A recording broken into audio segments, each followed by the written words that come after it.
जमीन देने से उन्होंने साफ मना कर दिया। अखबारों की सुर्खियां बना था जब जिला अधिकारी के तत्कालीन उन्होंने ये बयान दिया था कि सांसद झूठ बोल रहे हैं। जिला प्रशासन का एक उदासीन रवैया था। उन लोगों ने चिलचिलाती गर्मी धूप लगभग यही महीना था, ना कोई टेंट की व्यवस्था रखी, ना पेयजल की व्यवस्था रखी। और डॉक्टर जिस कमरे में बैठे 5 सीढ़ियां चढ़कर वो कमरा, सोचिए दिव्यांग साथियों के लिए कितना कठिन था। उस वक्त एक सांसद होने के नाते मुझे दुख इस बात को लेकर आक्रोश था कि मैं दिव्यांगों की सुविधा के लिए जिस शिविर को हमने लगाया है उनकी चाहते नहीं है कि बिहार का कोई भी युवा पढ़ लिख जाए, अपने अधिकारों की बात करे।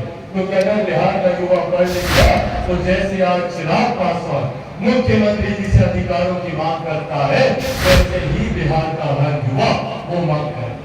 और ये मुख्यमंत्री जी को बर्दाश्त नहीं। बिहारी युवा युवतियों को पीटा जाता, उन पर लाठियां चलाई जाती। पूछिएगा अपने घर परिवार का कोई बच्चा बाहर गया होगा तो वो बाहर जाकर बताने से शर्माता है कि हम बिहार की मांग करें। और ये मुख्यमंत्री जी से बर्दाश्त नहीं। मुख्यमंत्री चाहते नहीं है कि बिहार का कोई भी युवा पढ़ लिख जाए, अपने अधिकारों की बात करे। क्योंकि अगर बिहार का युवा पढ़ लिख गया तो जैसे आज चिराग पासवान मुख्यमंत्री जी से अधिकारों की मांग करता है, वैसे ही बिहार का हर युवा वो मांग करे। और ये मुख्यमंत्री जी को बर्दाश्त नहीं। इसीलिए बिहार के युवा जाए, दूसरे प्रदेशों में जाए, पढ़ाई करके जाए, कोई फर्क नहीं पड़ता मुख्यमंत्री। और दूसरे प्रदेशों में जाकर बिहारी युवा युवतियों को पीटा जाता, उन पर लाठियां चलाई जाती। पूछिएगा अपने घर परिवार का कोई बच्चा बाहर गया होगा तो वो बाहर जाकर बताने से शर्माता है कि हम बिहार, अपनी पहचान को बिहार के लड़के लड़की बाहर जाकर छुपाते हैं। क्यों? क्योंकि इस बिहारी शब्द को गाली बनाते हैं। किसने गाली बनाया है? मुख्यमंत्री नीतीश कुमार जी ने बनाया।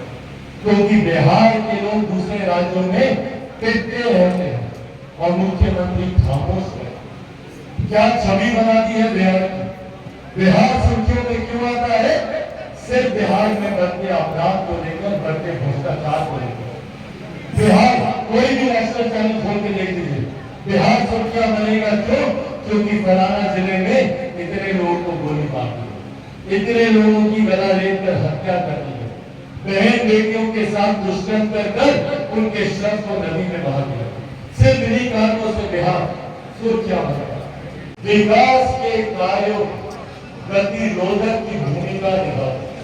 आज यहाँ पर कई दिव्यांग साथी मुझसे मिलकर उन्होंने अपनी वेदनाएं और अपनी मांगे कुछ मेरे समझ से, आप लोग को याद होगा यही स्टेडियम में बगल में हम लोगों ने दिव्यांगों के एक शिविर लगाया। किस तरीके से जिला प्रशासन का एक उदासीन रवैया था।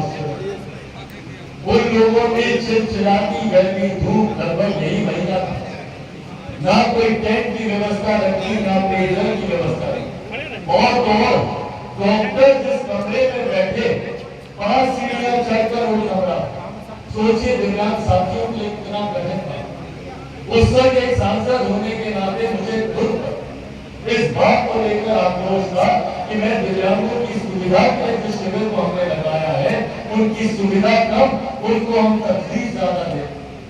और उस वक्त हम लोग सीधा पैदल मार्च करते जिला अधिकारी के हम लोग कार्यालय तक हम लोग, और वहां पर हम लोगों ने धरना दिया था। और जब तक हम लोग की मांगे नहीं मांगी गई हम लोग वहीं पर रहेंगे। ये तमाम उदाहरण दर्शाते हैं कि किस तरीके से रह राज्य सरकार और उनके दिशा निर्देश पर काम करने वाला जिला प्रशासन रह गतिरोधक की भूमिका निभाता है विकास के कार्यों में।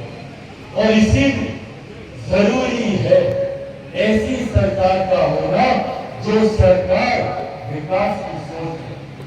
जब हमारे प्रधानमंत्री इस बात को कहते हैं कि डबल इंजन की सरकार, डबल इंजन की सरकार, उसके पीछे यही सोच।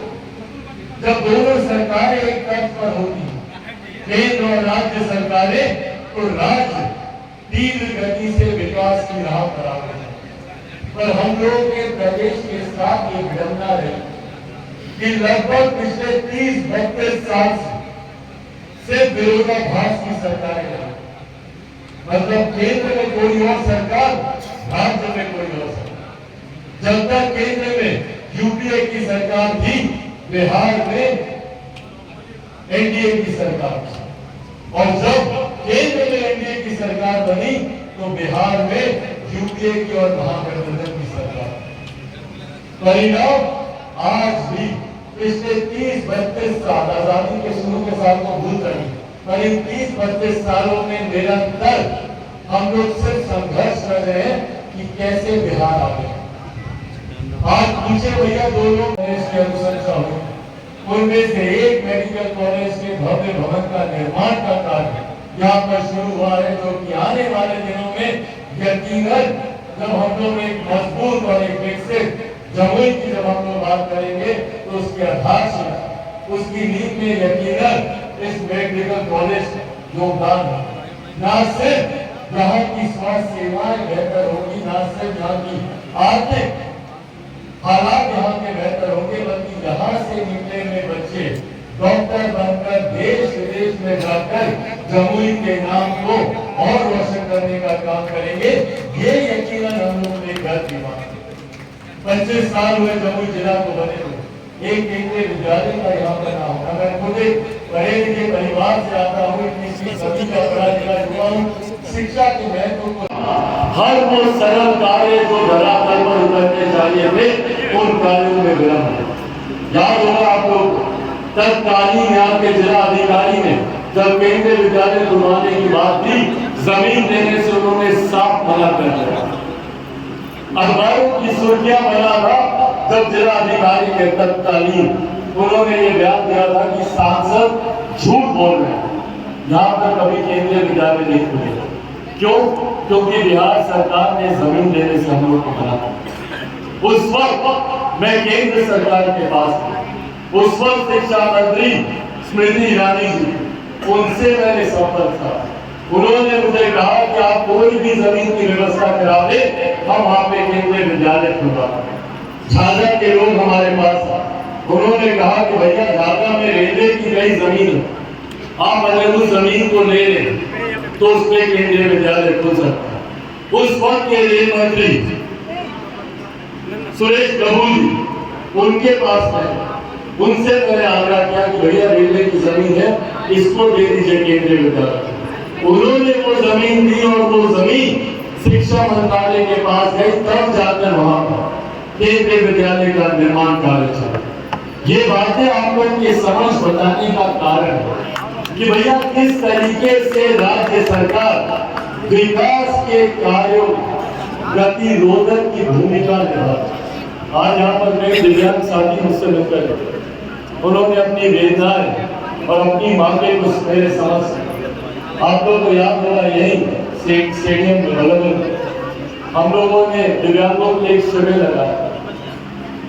किस तरीके से जिला प्रशासन का एक उदासीन रवैया था, उन लोगों ने चिलचिलाती गर्मी धूप लगभग यही महीना था, ना कोई टेंट की व्यवस्था रखी, ना पेयजल की व्यवस्था रखी, और तो और डॉक्टर जिस कमरे में बैठे 5 सीढ़ियां चढ़कर वो कमरा, सोचिए दिव्यांग साथियों के लिए कितना कठिन था। उस वक्त एक सांसद होने के नाते मुझे खुद इस बात को लेकर आक्रोश था कि मैं दिव्यांगों की सुविधा के लिए जिस शिविर को हमने लगाया है, उनकी सुविधा कम, उन कब तक हम लोग इंतजार करेंगे और कब तक यही जात पात धर्म मजहब में उलझ कर हम लोग हैं। वोट बैंक की राजनीति कम की है भैया मुख्यमंत्री नीतीश कुमार जी, कम किए हैं। सिर्फ वोट बैंक की राजनीति कर कभी इसको बांटो कभी उसको काटो। आज जब हम लोग यहाँ पर पिछड़ा अति पिछड़ा लोगों के साथ खास तौर पर आज जब हम लोग यहाँ पे संवाद साध रहे हैं, आप लोगों को ये पूछने की जरूरत है, आप लोगों को समझने की जरूरत है कि मुख्यमंत्री जी ने हम लोग को तो बांटा, भाई को भाई से अलग किया, पर बदले में हम लोग को क्या मिला? पिछड़ा को अति पिछड़ा कर दिया।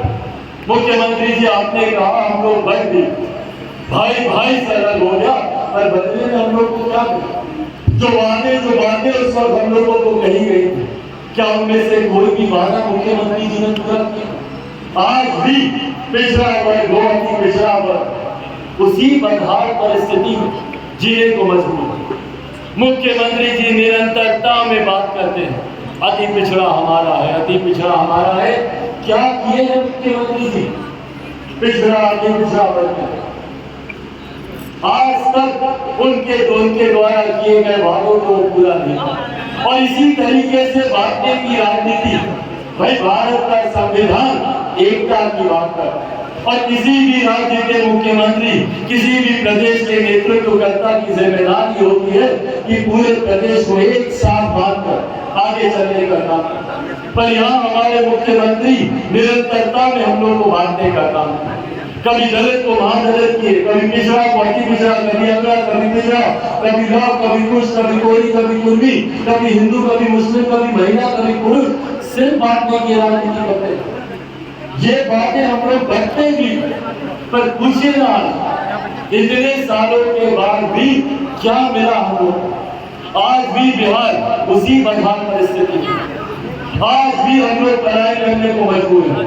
आज भी बिहार के लड़के दिल्ली जाते हैं शिक्षा के लिए, रोजगार के लिए। दिल्ली जाएंगे, गुरुग्राम जाएंगे, बैंगलोर जाएंगे, नोएडा जाएंगे। क्यों ये परिस्थिति बिहार में नहीं बनती कि दिल्ली, बैंगलोर, गुरुग्राम के लड़का लड़की बिहार आए शिक्षा की? क्यों ये परिस्थिति बिहार में नहीं बन सकती? क्यों बिहार में आईटी सेक्टर नहीं खुल सकता?